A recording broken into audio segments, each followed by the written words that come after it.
Hey guys, it's Haley and welcome to another bookish video.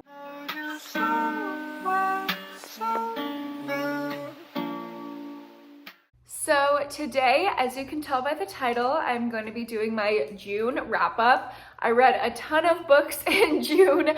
I have 17 books to share with you guys, and a lot of them I have never talked about on my channel before. So without further ado, let's go ahead and get into the stats, and then we can talk about some books. So I generate all my stats on Storygraph. If you're wondering, that's where they are from. So as you can see, I read 17 books this month. That's a total of 5,346 pages. And this is the mood breakdown. So lots of emotional, dark, and mysterious books.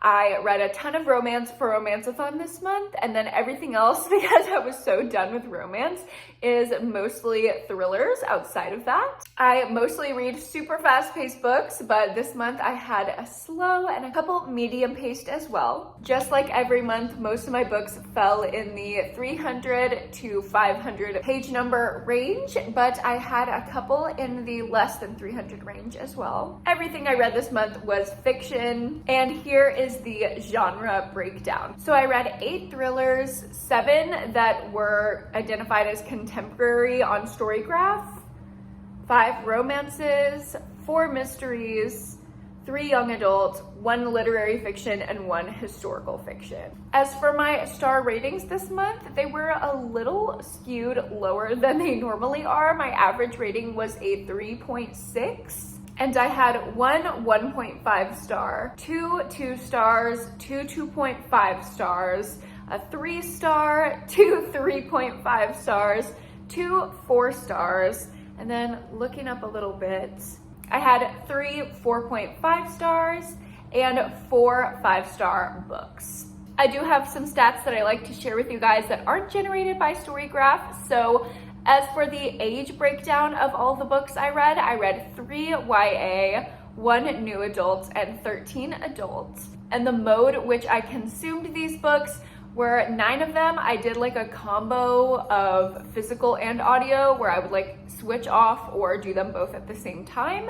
And then 8 of them I just completely read physically. As for my author stats, I read 3 books this month by people of color, and all of the rest were by white authors.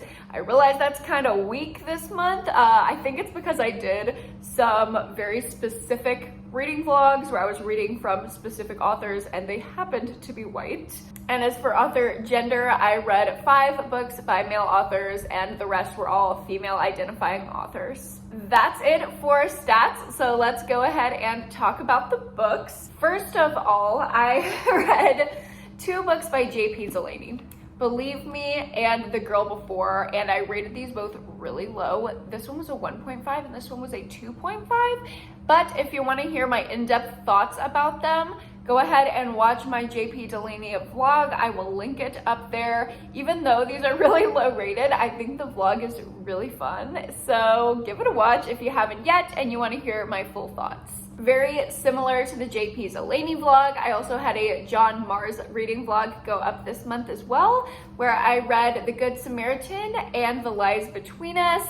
And I really loved elements of both of these, so I'm not going to give away my ratings or thoughts. I'm going to make you go watch the vlog if you haven't yet, because that one was super fun and I really highly recommend both of these. This one has some weird elements, trigger warnings, etc. Well, these both have really high levels of trigger warnings, but this one wasn't tackled as gracefully as this one, so I'll just say that. Other than that, if you want full thoughts, watch the vlog. I also posted a reading vlog this month for Romanceathon, so pretty much all of the, or most of the romances that I read this month are in that vlog with full thoughts, full ratings, full rants in the case of a few of them. So I really had a lot of fun being a co-host of Romanceathon. If you missed that vlog, again, I will link it.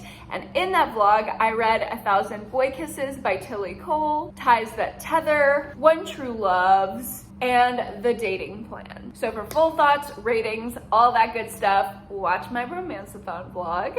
And I know this is getting annoying because I literally have so many reading vlogs going up lately, but I don't want to give my full thoughts and just completely repeat myself when I've already given them in a vlog. And I know most of y'all have watched it and heard about it, so I don't just want to repeat myself. And if you want the full thoughts, again, watch the vlogs that I linked. I linked them above, I linked them below, but finish watching this first, please. And 3 other books that I read this month I vlogged for, and this was my secret TBR. I read 9 Perfect Strangers by Liane Moriarty, With the Fire on High by Elizabeth Acevedo, and 8 Perfect Murders by Peter Swanson. I really enjoyed all 3 of these, and I was reading for a booktuber's favorites, kind of like taste test vlog, which will be up in a few days after this wrap up is posted. I think it'll be up like the 13th, so mark your calendars, turn on notifications, subscribe to see which booktuber's taste I am testing and what I thought about these 3 books. All right, now that we're through all of those books, I can get into the books that I haven't talked about on my channel yet. I'm gonna start at the lowest rated and work my way up to the highest rated book. So this month I read The Lost by Natasha Preston, and I ended up rating this one 3.5 out of 5 stars. I thought it was an actually pretty decent YA thriller, which you almost never hear coming out of my mouth, so it was pretty good. And Natasha Preston is very, very hit or miss for me, and this one was definitely a hit. I enjoyed most of my time reading this, and I thought it was a really interesting and creative concept for a thriller that I haven't really heard of before. Basically, we are following these 2 best friends, and they're just teens living, trying to have a good little time, and they end up getting kidnapped while they're out on the town and put in this bunker with other kidnapped teenagers, and they're just tortured in this bunker. They're forced to hurt each other, they're forced to go in these torture chambers. Just horrible, graphic, and torturous things happen to all these teens. So we're hearing about that, and we're seeing the mental toll that it takes on them, and we're also following them as they try to escape, and it just goes crazy. I read this book in one day by the pool, and I was just completely sucked in. It was super fast-paced and easy to read, and Natasha Preston has such like basic writing style. Like, it's very, very easy to get through in a day. And I was surprised how dark a YA thriller could get. I did not think it was going to be this dark, but it definitely went there. The only reason why I knocked off a 1.5 stars was because the ending, Natasha Preston and her ambiguous endings. I'm not a big fan of the ending. I think if it ended like maybe a chapter before when it actually ended, like we didn't need that last chapter, it would have been better. Also, I just have to knock off a little bit off my rating for the basic writing style. It's definitely not a literary masterpiece, I will say that. So I recommend this book if you're looking for a dark and gripping, fast-paced YA thriller. If not, you can go ahead and skip it, and I don't think it'll really harm you. You're not missing out on too much. Oh, I just realized that was not my lowest rated book outside of everything that I filmed for. I actually had a 2.5 star book this month as well, and that is Archer's Voice by Mia Sheridan. So this is an emotional new adult romance following our main character, Bree, who is kind of trying to escape her life and the trauma that happened in her small hometown. So she moves to this other small town to escape her home small town and ends up just making a life there. And while she's there, she meets kind of like the town freak. I know that's a very harsh term, but that's very much how this guy is framed in the book, and his name is Archer, and he's actually mute, because of a traumatic event that happened to him when he was super young, but none of the townspeople really care about what happened to him. Nobody ever reaches out or tries to talk to him. He's just completely mute, lives alone, and nobody talks to him. So when Bree moves to town and starts paying attention to him, and eventually, obviously, since it's a romance, falling in love with him, it completely changes his life and changes her life. And that sounds like a very interesting premise. It definitely was. It gripped me. I've never read about mute representation, so that was really great that it was in a romance and we could see that these two people could have a very deep and meaningful relationship despite the communication barriers and the disabilities of one of the characters. However, I do appreciate the representation. However, there were a lot of elements of this book that I really did not enjoy, particularly the way that women were talked about. Obviously, there were some characters that were included to be misogynistic for some type of commentary. It was supposed to be like the bad character was being bad. Okay, that's fine. But there were also some elements of misogyny and just the way that women were talked about in general that just rubbed me the wrong way, especially by female characters. Our main character, Bree, talked about other women in a way that was really gross. She referred to some women as hookers, dime store bimbos, like things like that were just like really extreme and gross, and I just don't like reading about women hating on other women, so that wasn't fun. There were also some really traumatic elements of this book that I didn't really see a purpose of them being included, and I actually buddy read this with Meredith Elizabeth. Love her. I will link her channel down below so you can check her out and subscribe. But we were talking about this, how somebody kind of asked Mia Sheridan, you know, what trauma do you want to include in this book? And Mia Sheridan just simply said yes. Yes, all the trauma. And a lot of it was included with very little nuance and grace. And I didn't really see a point to some of it, especially the sexual assault storyline that was in this book. I thought that it didn't do much for victims, for advocates, for anything. It felt like just this needless trauma that was thrown in there, and there wasn't very productive discussion around it. So overall, I really liked the relationship between the characters, and some of the moments of romance were really, really sweet. Also, the smut in this book was amazing. Just the relationship dynamic of like Archer being sweet and like really drawn in and shy and used to being abandoned, and then Bree just teaching him to come out of his shell and be a functioning person. Oh, my savior complex was like, yes! I was in love with that dynamic, and the smut was a very similar dynamic, so I appreciated that as well. But pretty much every other element and the ending were so cringy that I could not give this a super high rating. I landed on right in the middle, a 2.5. But now let's go ahead and get into some books that I actually enjoyed this month. I read The Swap by Robin Harding, and I actually gave this 4 stars. And I got really, really mixed thoughts about this book in the comments of some of my previous videos. Half of the comments were basically saying that I was gonna hate this and I shouldn't waste my time. And the other half was like, yes, read The Swap, it's so good, it's so underrated. And I ended up really, really enjoying this book. It was so different from what I thought. And if you like themes of like obsession and stalker kind of tropes in your thrillers, you will absolutely love this. I really like Robin Harding's writing style as well, so I think I just click with her more domestic style writing with thrillers. But this book basically follows a few people. We're following this really beautiful, perfect it girl who just moved to the suburbs, and one of her art students who becomes unhealthily obsessed with her and kind of wants to be her or maybe be with her. We're trying to figure that out as we're reading. And then we're also a little bit later in the book following a third perspective, which is the it girl's best friend, who obviously the student has a lot of animosity towards. She feels like that is a threat to her and the it girl's relationship. So there are all of these catty women dynamics. There's a lot of obsession. There's a lot of fighting over friendships. And I just thought it was very dramatic and entertaining. Granted, I know this one will be a little bit forgettable and I will totally forget the ending by the end of this year when I'm doing like my yearly wrap up. I'm gonna have no idea what this book was about.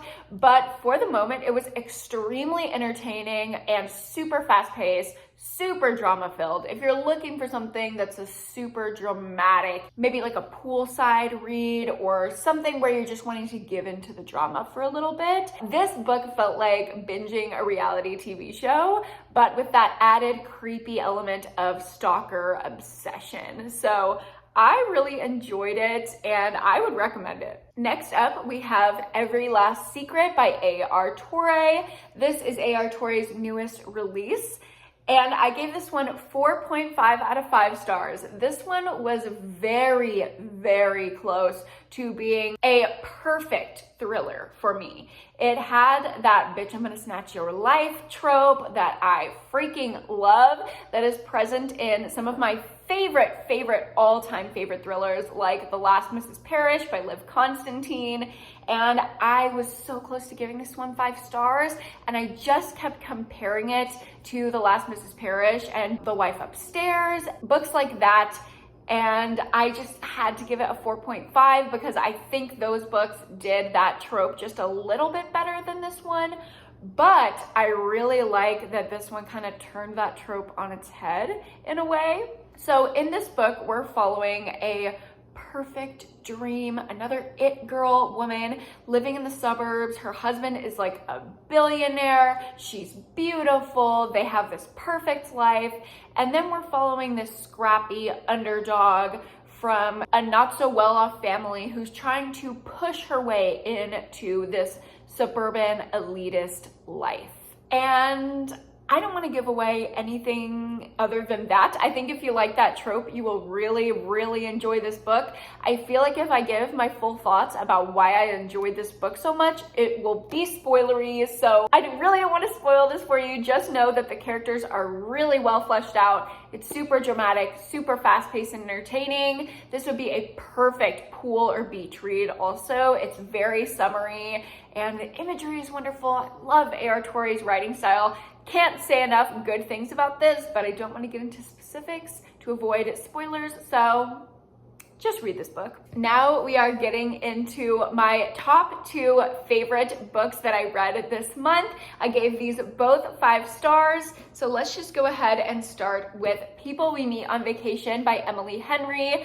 I gave this book 5 stars. I absolutely loved it. And I know that's an unpopular opinion, so don't hate me if you read this book on my recommendation and you don't love it as much as I do. There was just something about this book that I was absolutely in love with.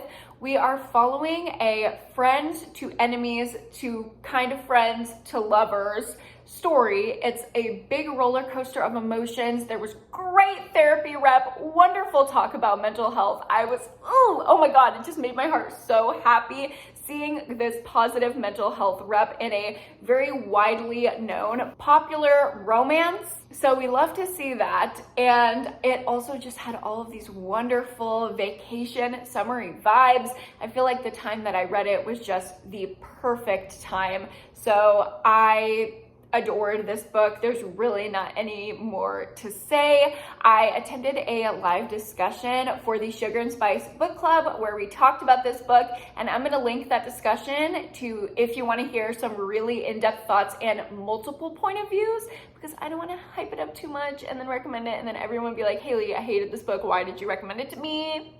So I'm going to link that discussion where everyone had like such wide, diverse opinions about this book if you want the full thoughts. And finally, the grand finale of this wrap up is my favorite book that I've read this month and in all of 2021, and that is Malibu Rising by Taylor Jenkins Reid.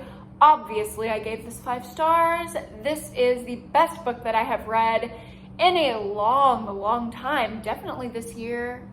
I'm gonna say like maybe in over a year, to be honest, like since Pretty Girls.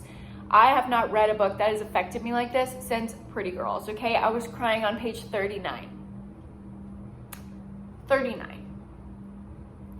That is phenomenal, and it speaks to the way that Taylor Jenkins Reid writes about characters and emotion and trauma that just makes it feel so real. When I'm reading her books, I feel the emotions that the characters are feeling, and I felt that in every single book that I've read by her. So I really attribute that to her writing style. This book was so emotional, but at the same time, it was funny and fun for the summer, and the vibes were good, and there were parties, and there were like fun 80s references.